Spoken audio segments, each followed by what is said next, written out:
तकलीफे खरीदने वाला कोई व्यापारी नहीं है। जो सुकून बेचता है वो भी कोई व्यापारी नहीं है कि पैसे लेके जाए खरीदे।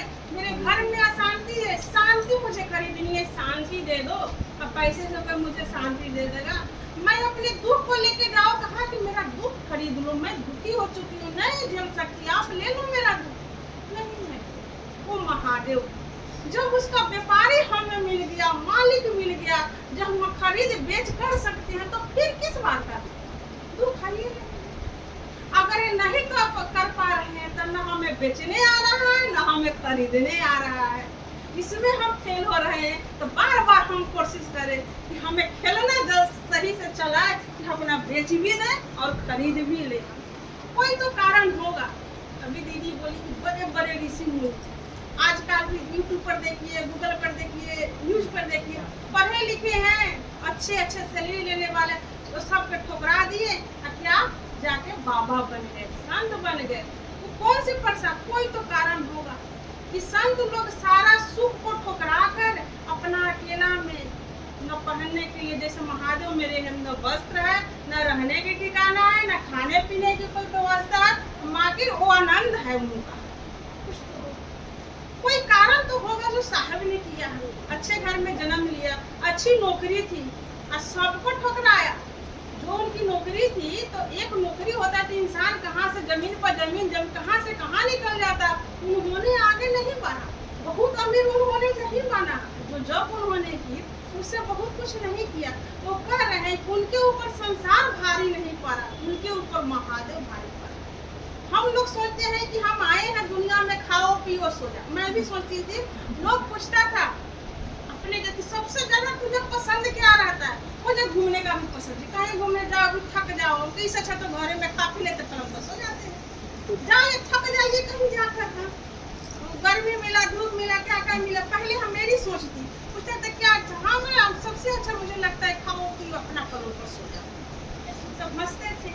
अब लगता है कि वो मेरी मकसद, किसी का मकसद नहीं है। खाओ पियो सो जाओ। ये सोने के लिए हम थोड़े ना आए। जब यहाँ से हमें जाना ही है तो हम कुछ करने के लिए कि फिर से दोबारा हमें आना न पड़े। एक चीज तो समझ में आता है कि ठीक है हमारी भक्ति सिद्ध न हो, शिष्टा सिद्ध न हो, अभी लगे हैं ना, तो भाव कहाँ है? लगे हैं। मगर एक चीज तो होगा कि अगर अगला जन्म भी लेना पड़े तो हमारी शुरुआत शिव चर्चा से। ये रगड़ जो है, ये जो छाप जो है, रगड़ तो रहेगी।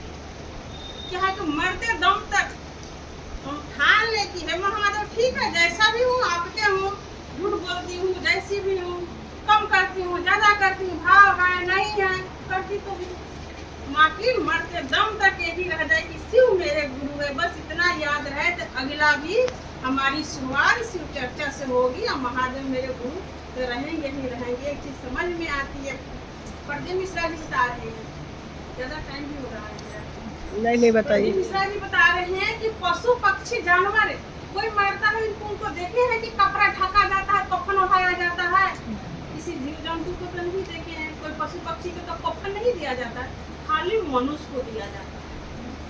इतना पता है ना, मरते हुए भी व्हाइट कपड़ा चाहे जो भी उठा दिया जाए। हॉस्पिटल में हो तभी हॉस्पिटल वाले उठा देते हैं, और घर में तभी ये कपड़ा से ढक देते हैं।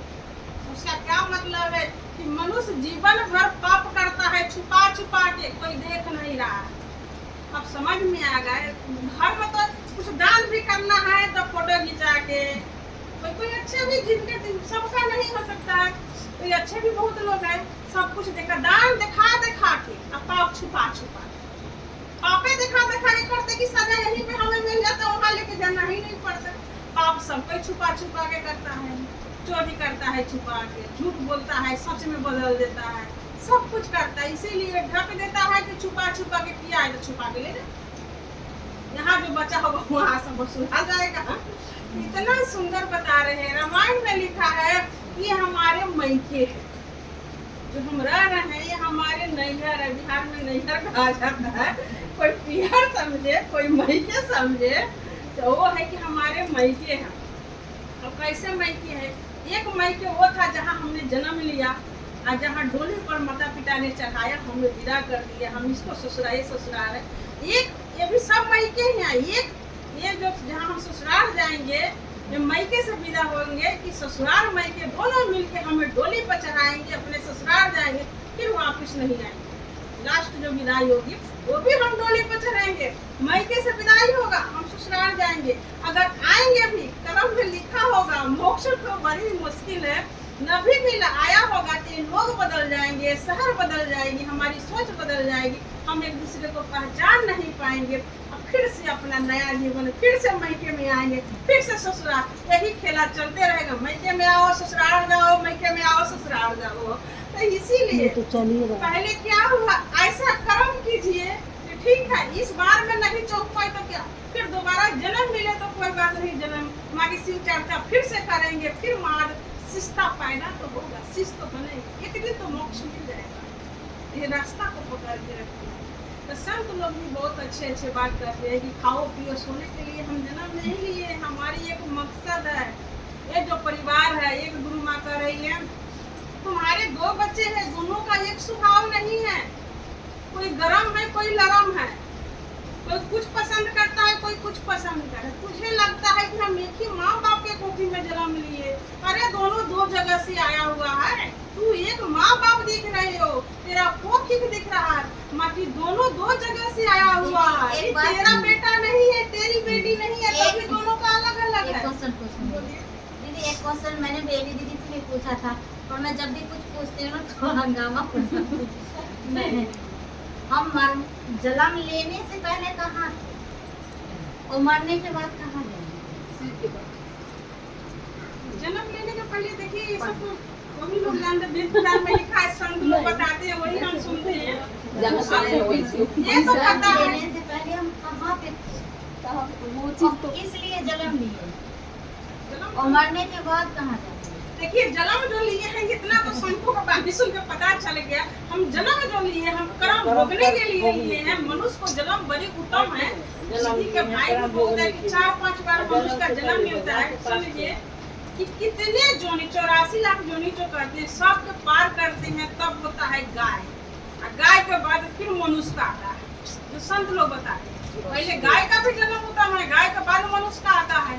फिर मनुष्य का जब आता है तो क्या है कि जो हम कर्म किए हैं, क्यों भेजते मोक्ष का जो द्वार है, 10वां द्वार जो दीदी कर रही है, वो पार कोई वो 10वां द्वार कोई खोल सकता है तो मनुष्य खोल सकता है, पशु पक्षी नहीं खोल सकता। मनुष्य को मिला है कि अब 10वां द्वार खोलो, प्रवेश करो और मोक्ष को प्राप्त करो, वो मनुष्य की। इसीलिए कहा गया कि मनुष्य का जीवन जो बहुत उत्तम है।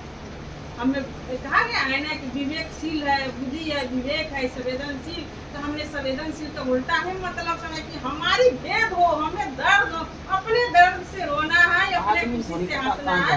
ताकि इसका मतलब बता रहा है कि दूसरों को दर्द में शामिल, इसको कहते हैं कि संवेदनशील।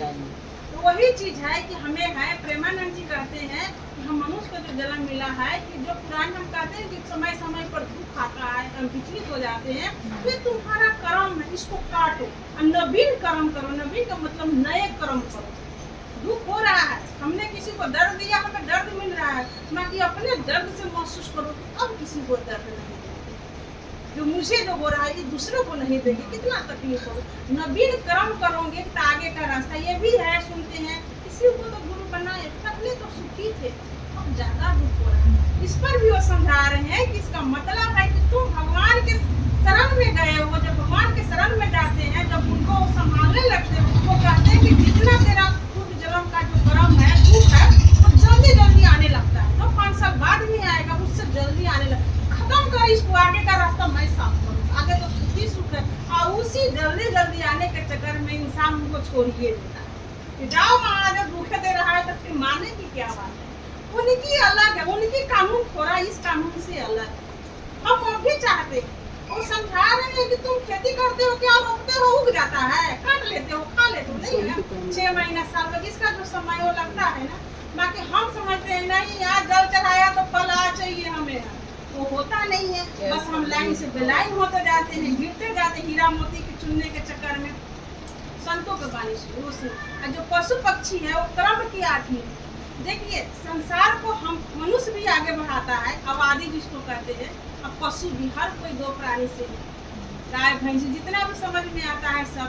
बाकी मनुष्य में उनमें क्या, हम मनुष्य की मस्ती समझे, जो जीवन उनको क्या है, दोनों के अलग अलग खूंटा से बांध दिया जाता है। मनुष्य चाहे तो मिलेंगे, एक